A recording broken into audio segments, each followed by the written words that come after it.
بسم الله الرحمن الرحيم الحمد لله رب العالمين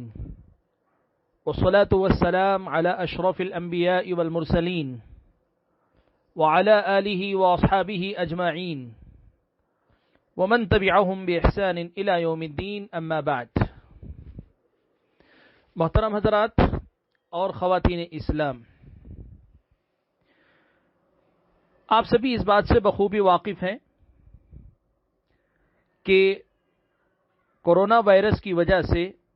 پوری دنیا ایک طرح سے رک سی گئی ہے. لوگ اپنے مسائل کو لے کر پریشان ہیں اور ساتھ میں احتیاط کے طور پر لاک ڈاؤن جو لاگو کیا گیا ہے اس کی وجہ سے اور زیادہ لوگ پریشان ہیں. ایسی صورت میں لوگوں کے اندر فطری طور پر ایک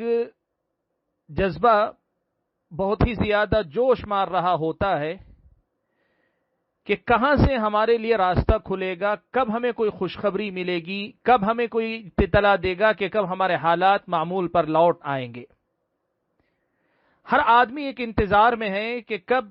کوئی خوشخبری ملے گی کہ اب یہ مصیبت ختم ہوئی، اب لاک ڈاؤن ختم ہوا، اب عام زندگی کی طرف ہم لوٹ کر آ سکتے ہیں، کاروبار کی طرف آ سکتے ہیں، اپنے اپنے معمولات پر لوٹ کر آ سکتے ہیں. ایسی حالت میں دو قسم کی باتیں جو ہے غیر معمولی طور پر لوگوں کی توجہ کا باعث بنتی ہیں. ایک تو یہ کہ بہت سارے لوگ کوشش کرتے ہیں کسی سائنسی تحقیق کا حوالہ دے کر یا کسی جو ہے ڈاکٹر کی تحقیق کا حوالہ دے کر یا کسی حکومت کے بڑے ذمہ دار کا حوالہ دے کر یہ اطلاع دیں کہ توقع ہے کہ فلاں مدت تک یہ سب کچھ ختم ہو جائے گا. وہیں ایک کوشش یہ بھی ہوتی ہے کہ لوگ دین کے اندر اس سلسلے میں کتاب و سنت میں یا اہل علم کی کتابوں میں اس سلسلے میں کیا کوئی پیشن گوئی ملتی ہے، کہیں کوئی ہمیں اشارہ ملتا ہے، اس کی تلاش اور جستجو میں لگ جاتے ہیں. یہ جو ہے ایک طرف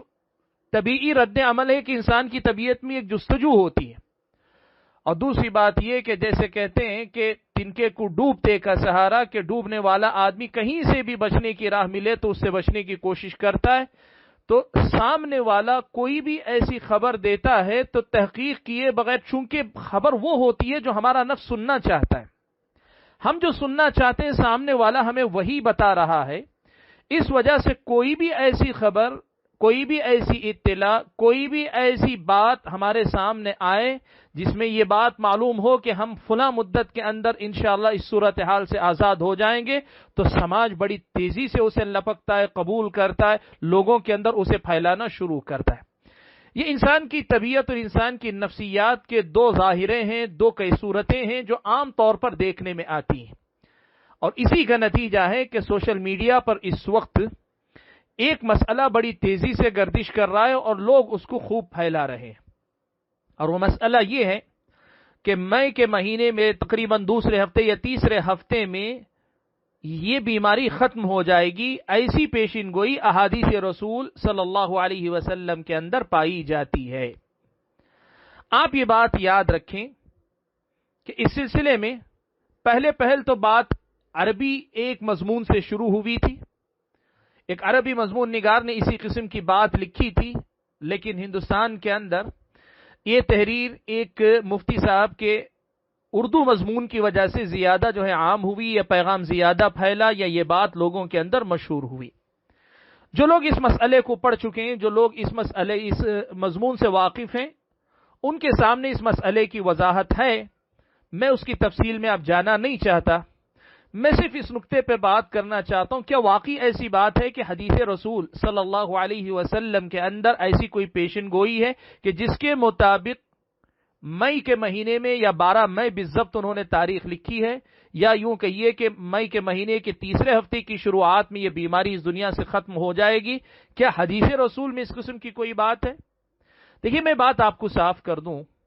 یہ بیماری ختم ہو ہم سب چاہتے ہیں، ہم اللہ سے دعا کرتے ہیں اللہ تعالیٰ اس مصیبت سے ساری انسانیت کو جلد سے جلد نجات دے دے. ہم رمضان کے مہینے میں عبادتوں کی طرف لوٹ کر آئیں، اس سے بڑی سعادت ہماری کیا ہو سکتی ہے؟ ہم سب کی یہ آرزو، یہ تمنا، یہ خواہش ہے. اور ہو بھی سکتا ہے، اللہ کرے ہو بھی سکتا ہے کہ انہی تاریخوں میں یا اس سے آگے پیچھے ختم بھی ہو جائے، یہ الگ مسئلہ ہے.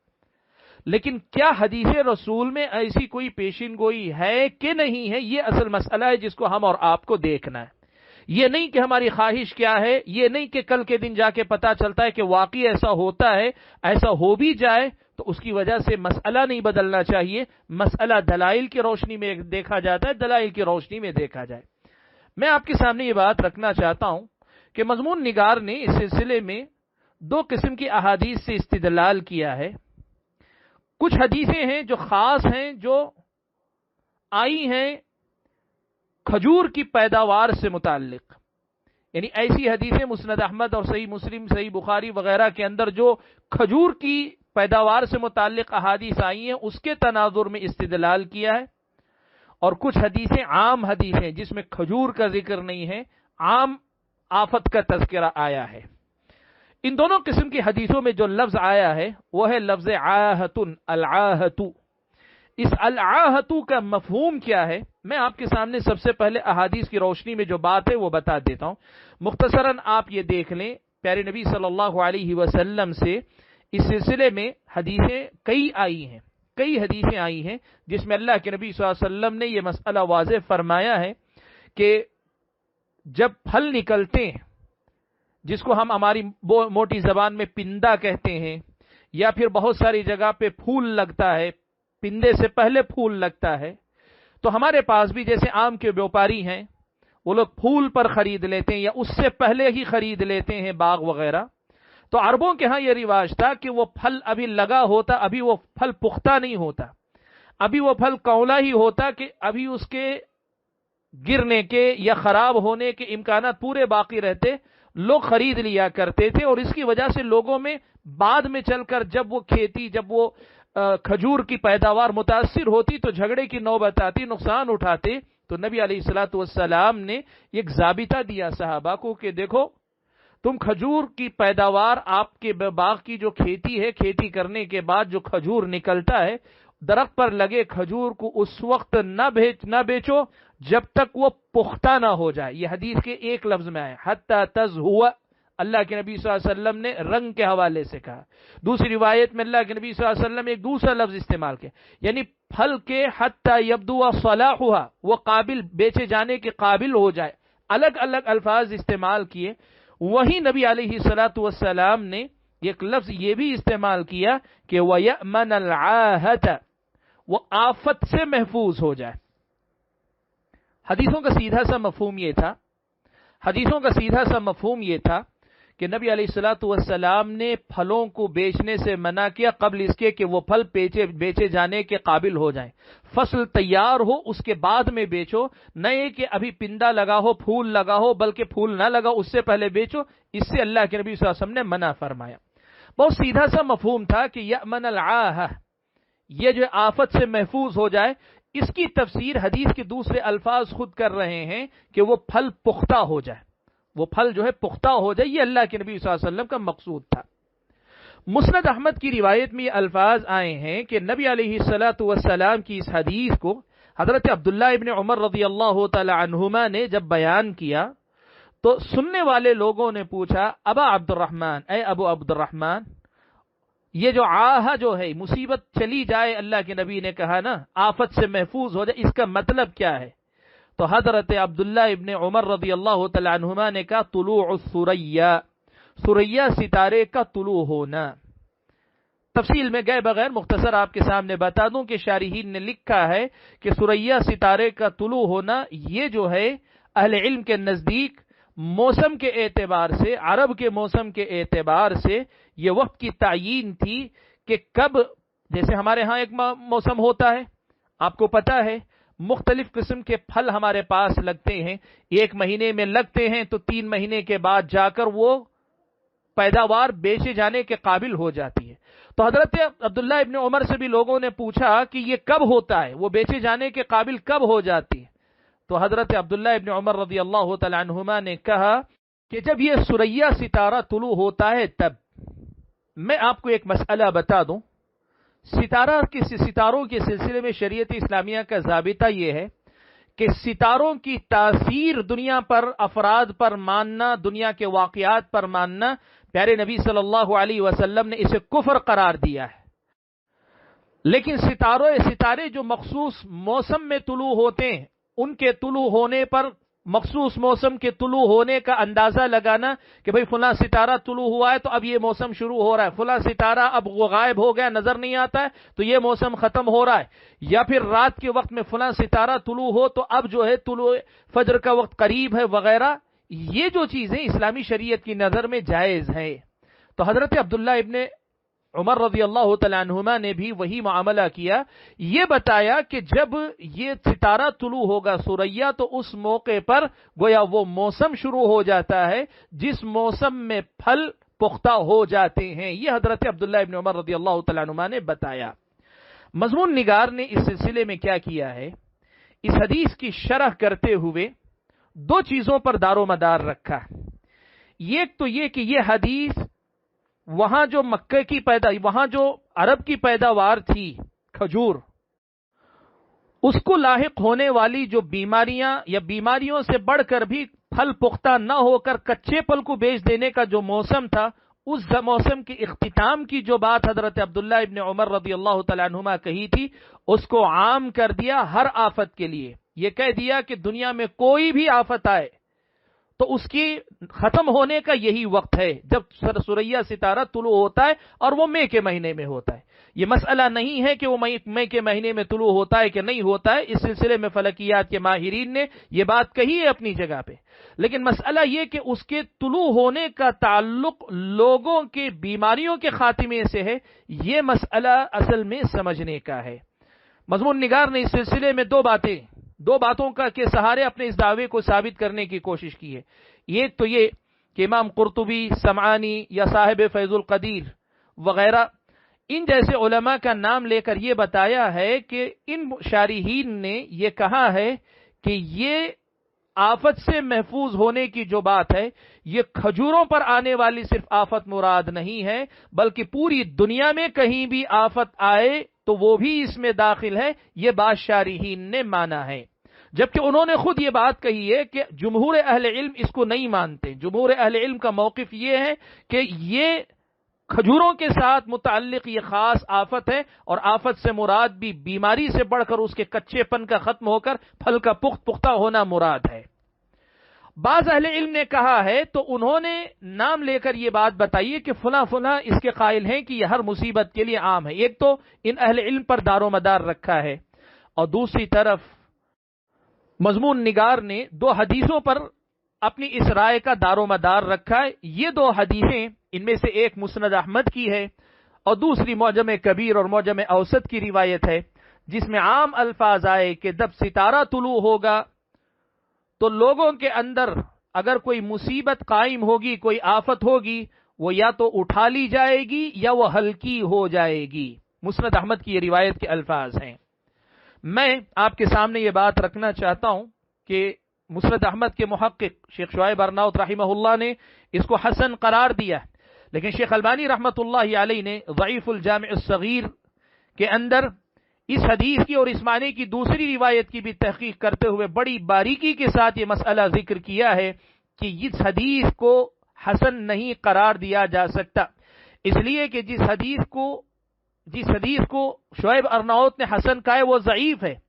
اور اس کی متابعت میں جو دوسری حدیث ذکر کی ہے اس کے الفاظ میں فرق ہے، الفاظ میں فرق ہوتے ہوئے ایک دوسرے کی تائید سے یہ حسن نہیں ہو سکتی۔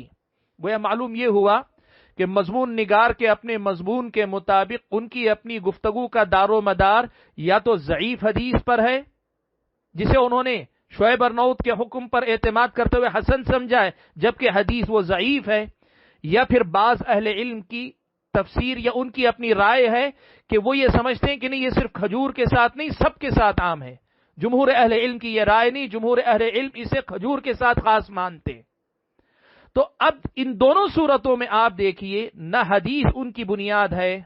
اور نہ ہی معتبر اہل علم کے اقوال ان کی بنیاد ہیں، بلکہ بعض اہل علم کی رائے ہے۔ اور یہاں میں یہ بات کہنا چاہوں گا، اس بات کا قوی امکان ہے بلکہ پورا امکان ہے کہ وہ بعض اہل علم جو اس حدیث میں آفت سے مراد کسی بھی آفت کو مراد لیتے ہوں، بعید نہیں کہ ان کا دار و مدار بھی انہی ضعیف احادیث پر ہو کہ ان حدیثوں کو دیکھ کر انہوں نے سمجھا کہ نہیں، یہ عام آفت مراد ہے۔ اور اگر بات ایسی ہی ہے تو اس کا مطلب بہت صاف ہے کہ ان اہل علم کے پاس بھی کوئی صحیح بنیاد نہیں، مضمون نگار کے پاس بھی کوئی صحیح بنیاد نہیں کہ اس آفت سے عام آفت کو مراد لیا جائے، اس آفت سے عام آفت مراد لی جائے، ان کے پاس بھی بنیاد نہیں ہے۔ خلاصہ یہ نکلا کہ اس مضمون کا کیا مطلب جو لیا گیا ہے کہ مئی کے مہینے میں یہ آفت ختم ہو جائے گی، اس سے یہ مراد نہیں ہے۔ ایک دلچسپ بات آپ کے سامنے رکھتا ہوں، اور یہ بات اس مسئلے کو سمجھانے میں بڑی مفید ثابت ہو سکتی ہے، اور وہ یہ ہے کہ اسی پس منظر میں ایک صاحب کا سوال یوں بھی آیا کہ کیا ہم ان دنوں پھل خرید کر کھا سکتے ہیں، یعنی ان دنوں پیدا ہونے والے پھل خرید کر کھا سکتے ہیں۔ سوریا جو ستارہ ہے وہ تقریباً نومبر کے مہینے میں ڈوبتا ہے، جیسے مضمون نگار نے لکھا ہے کہ نومبر میں ڈوبتا ہے اور مئی کے مہینے میں طلوع ہوتا ہے۔ تو حدیث کے الفاظ میں اللہ کے نبی صلی اللہ علیہ وسلم نے یہ کہا کہ بھائی دیکھو،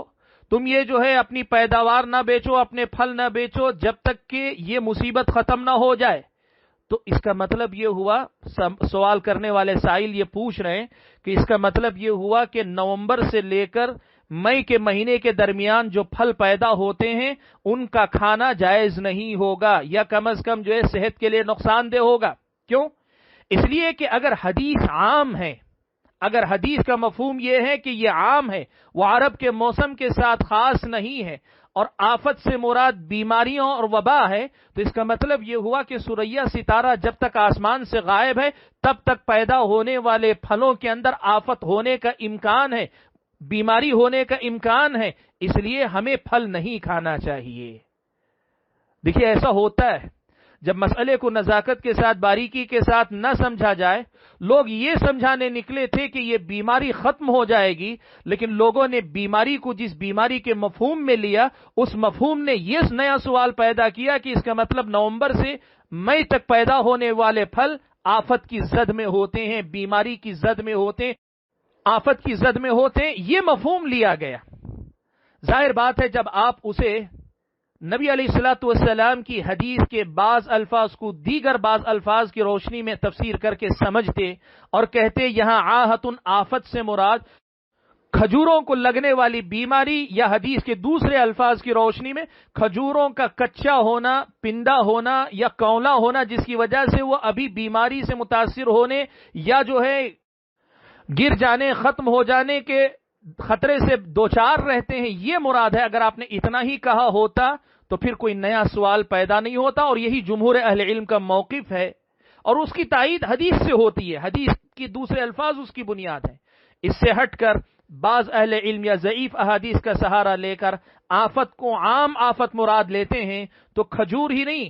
نومبر سے لے کر مئی تک پیدا ہونے والے سارے پھل ان کا بیچنا جائز نہیں ہوگا، اس لیے کہ حدیث کا مطلب یہ ہے کہ سوریا طلوع ہونے سے پہلے تم اپنی کھیتی نہ بیچو، یہ حدیث کا مفہوم ہو جائے گا۔ تو اس کا مطلب یہ ہوا کہ نومبر سے لے کر سیدھے مئی کے اخیر تک نہ کوئی اپنی کھیتی بیچے، اور اگر کوئی بیچتا ہے، کوئی پیداوار بیچتا ہے، کوئی پھل بیچتا بھی ہے، تو اس کا خرید کر کھانا خطرے سے خالی نہیں ہوگا، جیسے اس سائل نے ہم سے سوال کیا۔ تو بتانے کا مقصد یہ ہے کہ یہ جو بات لوگوں کے اندر عام کی گئی ہے، واللہ تعالی اعلم، صحیح تحقیق کی روشنی میں یہ بات ثابت نہیں ہوتی ہے، لہذا ہم اور آپ اس سلسلے میں اس بات کو یاد رکھیں کہ اس وقت جو وبا عام ہے، اس وبا کو اٹھانا، دور کرنا، ختم کرنا یہ اللہ کے اختیار میں، اللہ تعالیٰ جب چاہیں ختم کریں گے۔ ہاں یہ بات ضرور اہل علم نے عام طور پہ ذکر کی ہے کہ عام طور پہ وبا جو ہوتی ہے وہ موسم سرما میں عام ہوتی ہے، گرمی کے آتے آتے وبائیں رخصت ہو جاتی، یہ کئی اہل علم نے لکھی ہے، لیکن کوئی تاریخ کوئی متعین نہیں۔ ایک جائزہ ہے کہ وبا جو پھیلتی ہے، عام طور پہ وبائی امراض جو ہوتے ہیں وہ سرما کے موسم میں پھیلتے ہیں اور موسم گرما کے آتے آتے رخصت ہو جاتی ہیں۔ ہو سکتا ہے ایسا ہی کچھ ہو، ویسے ہم موسم گرما میں آ بھی چکے ہیں، اپریل کا مہینہ بھی آ چکا ہے، دیکھیں وبا ابھی بھی عام ہے، اور آپ دیکھیں مئی کے مہینے تک جاری، اور پتہ نہیں اگر مانیں ڈاکٹروں کی مانیں یا کورونا کے سلسلے میں جو دعوے دار ہیں، ان کے جو تحقیق کرنے والے ان کی مانیں، تو وہ لوگ تو بتا رہے ہیں کہ اس کے اثرات ہو سکتا ہے جون کے اختتام تک جائیں۔ تو ہم اس سلسلے میں یہ احتیاط کریں کہ ایسا کوئی دعویٰ نہ کریں۔ میں یہ بات بھی آپ کے سامنے بتانا چاہوں گا کہ ایسے موقعوں پر ایسی جلد بازی نہیں کرنی چاہیے کہ جس کی وجہ سے اس وقت وہ پیشن گوئی لگ رہی ہے، وہ خوشخبری لگ رہی ہے، کل اللہ کرے کہ ہو جائے تو الحمدللہ، لیکن اگر نہیں ہوا تو لوگ آپ کی اس تفسیر کی وجہ سے اسلام کو متہم کریں گے کہ دیکھو تمہارے نبی کی بات جھوٹی ہو گئی، تمہارے دین کی کہی ہوئی بات غلط واقع ہو گئی۔ ایسا اگر کچھ ہو گیا تو پھر ہم دین کی بدنامی کا سبب بھی بن جاتے ہیں۔ کبھی بھی کسی مسئلے پہ گفتگو کی جائے تو دونوں پہلو دیکھے جائیں، یہ زیادہ مناسب ہوتا ہے۔ اللہ سے دعا کیجئے کہ اللہ تعالیٰ مسئلے کی صحیح سمجھ ہم سب کو نصیب فرمائے، اور اس بیماری کا خاتمہ محض اپنے فضل و کرم سے جلد فرمائے، اور مئی کا مہینہ ہی نہیں، اس سے پہلے ہی اللہ تعالی ہم سب کو اس آفت سے آزاد کرے، ہم سب جو ہے اطمینان کے ساتھ اپنے معمولات زندگی کی طرف لوٹ کر آئیں۔ اللہ تعالی ہمارے گناہوں کو درگزر فرمائے، اور ہمارے جو بھی مصیبتیں ہیں ان کو ہمارے اپنے گناہوں کا کفارہ بنا دے۔ آمین۔ وآخر دعوانا الحمدللہ رب العالمین، والسلام علیکم ورحمۃ اللہ وبرکاتہ۔